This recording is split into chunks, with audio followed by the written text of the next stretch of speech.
Tant que je suis Premier ministre, c'est parce qu'il bénéficie de ma confiance. Si nous avons un nouveau Premier ministre. Mes très chers Sénégalais, j'ai pris acte de la décision du président de la République, Bassirou Diomaye Faye, mettant fin à mes fonctions de Premier ministre. Il y a quelques mois, quand les premières tensions entre Sonko et Diomaye Faye avaient commencé à fuiter dans les presses, il y avait ceux qui disaient que c'était réel et ceux qui disaient que c'était de la désinformation, que les médias cherchaient juste à déstabiliser le gouvernement, que les gens qui parlaient de crise voulaient juste salir le PASTEF. Aujourd'hui, on a tous la réponse devant nous. Ce que je te montre aujourd'hui, c'est comment une analyse qui semblait radicale à l'époque est devenue, mois après mois, la description exacte de ce qui se passe au sommet de l'État sénégalais. Surtout, où que ça nous amène maintenant.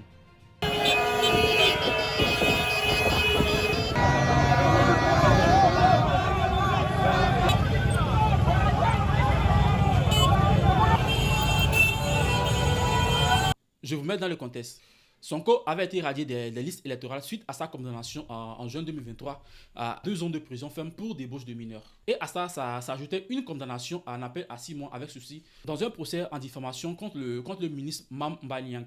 Donc l'administration lui avait refusé de lui délivrer des fiches de parrainage, lui rendant automatiquement éligible aux élections. Donc depuis la prison, il a désigné son numéro 2 au sein du PASTEF, Bassirou Diomaye Faye, pour le remplacer aux élections présidentielles, qui était à ce moment-là, lui aussi en prison. Dieu aidant, les deux hommes furent libérés peu avant le scrutin et Diomaye Faye remporte les élections dès le premier tour à 54,28%. Maintenant, les tensions éclatent quand Diomaye Faye retire une part de Sonko à la tête de la coalition pour la remplacer par sa propre recrue. Sonko de son côté boycotte le conseil des ministres, puis déclare en direct être prêt à retirer le passé du gouvernement si le président cesse de suivre les idées de son propre camp politique. La réponse de Diomaye Faye fut glaciale. Tant qu'il est Premier ministre, c'est parce qu'il bénéficie de ma confiance. Si cela n'est plus, nous aurons de nouveau un Premier ministre. Tant que je suis Premier ministre, c'est parce qu'il bénéficie de ma confiance.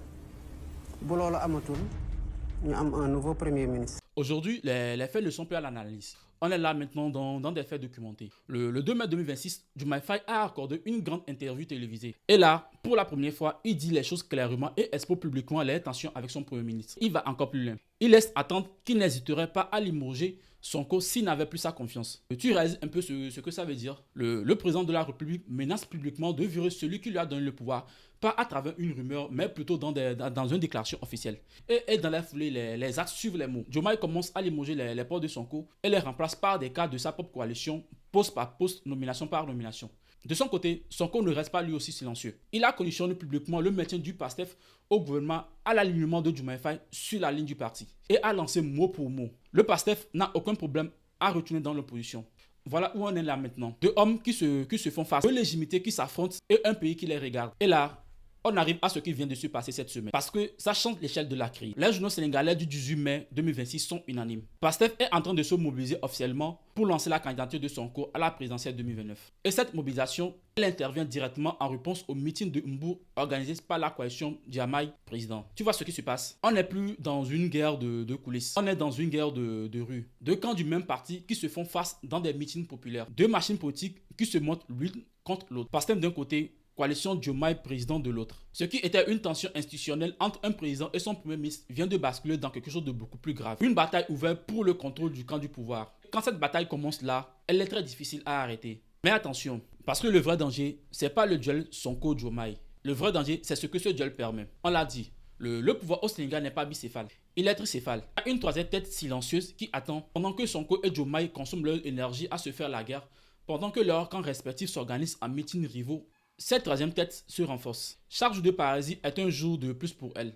La situation économique aggrave tout ça. Le chômage dépasse 23% à l'échelle nationale. Pendant ce temps, la menace sécuritaire au Sahel ne s'arrête pas. Diomaye lui-même a reconnu ce fin avril que les groupes armés actifs au Mali progressent vers le sud et l'ouest, menaçant des zones frontalières sénégalaises jusqu'ici relativement épargnées. Tu vois le tableau?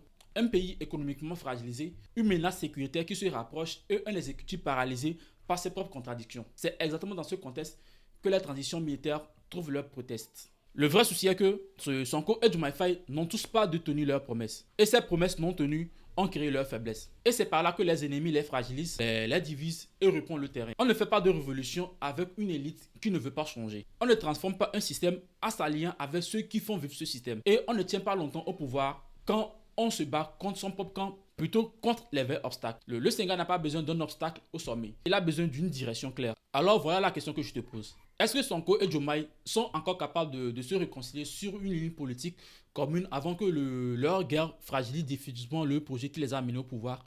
Ou est-ce que le Sénégal est en train de vivre en direct l'enterrement d'une révolution qui n'a jamais vraiment commencé?